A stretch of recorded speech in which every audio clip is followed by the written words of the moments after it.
So, hey, in this video, I want to spend a little bit of time and talk about technical SEO. You may have heard this term before.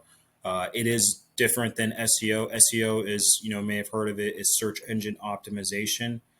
Technical SEO is a little bit more specific when we're going to go into this point. So I'll bring up, a little bit more, but in this concept a little bit later. But technical SEO makes your website better for search engines by optimizing its behind the scene parts. Important technical SEO factors include site structure, crawl budget, indexing, rendering, structured data, core web vitals, page speed, and mobile optimization. So, like I talked around here, but I'm going to summarize it a little bit in even easier detail. All technical SEO is that when a robot text, which is basically a little bot that Google sends to your site to find out more about what it's about, so it can send you, the quote unquote correct customers. You probably heard of the concept of keywords. That's how that process works. When they come to your site, when the bot looks at your site, it doesn't see any of this information. You and I see it, but when the bot sees your site, they see everything like this. So your website needs to be coded, lack of a better word, but it's structured properly with SEO. So when the bot comes to your site, it can see all this information. It's extremely well organized, and it can get you in front of your ideal target customer organically. So predominantly when it comes to a lot of businesses, you probably heard it talk a little bit earlier in the video, but there's a lot of individual parts that comes to technical SEO that you want to be aware of.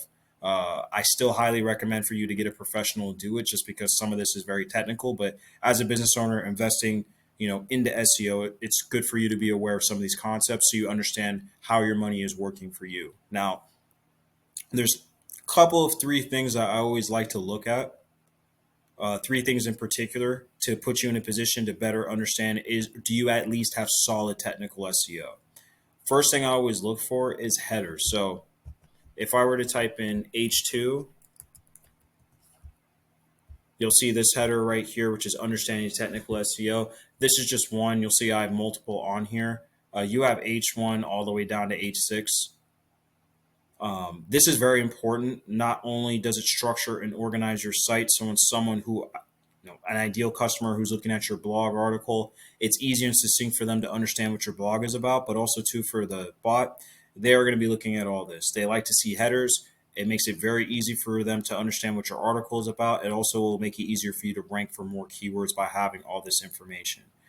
Second thing you're also going to want to take a look at is your page speed. So Google has tools that you can use. I think they have ones called like Mobile Light Speed Cache. It's something like that. You can also type in online mobile test tools. There's other ones out there. Like I said, I'd still recommend for you to get a professional, but those tools will help you see if your site is relatively fast. The reason why all that is very important is that when your ideal customer, especially a lot of time they're going to be on mobile, they're coming to your site. If your site takes too long to load, they're going to bounce. It's no different than a restaurant that that's like a 50-60 minute wait time. At a certain point, you're going to leave and go somewhere else. So those factors are going to be very, very important. So we talked about mobile. We talked, page speed. We talked about headers too as well. The third thing that you're also going to want to make sure your site has is what's called internal links. So if you can see this href, that's basically coding language for a link. And you'll see if you click on this. Let me actually go to here. There's another one I had on my page, but if I clicked on this, it's going to take me to an internal link. So you can see it takes me to another article that's related to the current article. And what this does is that for your ideal customer, if they want to know more about your business, they want to find more about an individual subject you're blogging or talking about, etc. You want to have a lot of internal links so they can go from one page to another. Two, for the bot, very, very important that they see all this information. If you don't, you have what's called an orphan page, which is a page that has no links built to it. So it's like having a room that nobody can really get access to. It's going to make it difficult for Google to be able to rank that page and overall rank your website. So this is just a quick video summarizing and talking about technical SEO. There's going to be a lot more that I'm talking about in particular, but if you have more information, you want to learn more about your website to see if you have good technical SEO, I'll put my information in the description. Feel free to reach out to me. And at this point, this is Mark Anderson at Consulting Services. Thank you for your time. See you in the next video.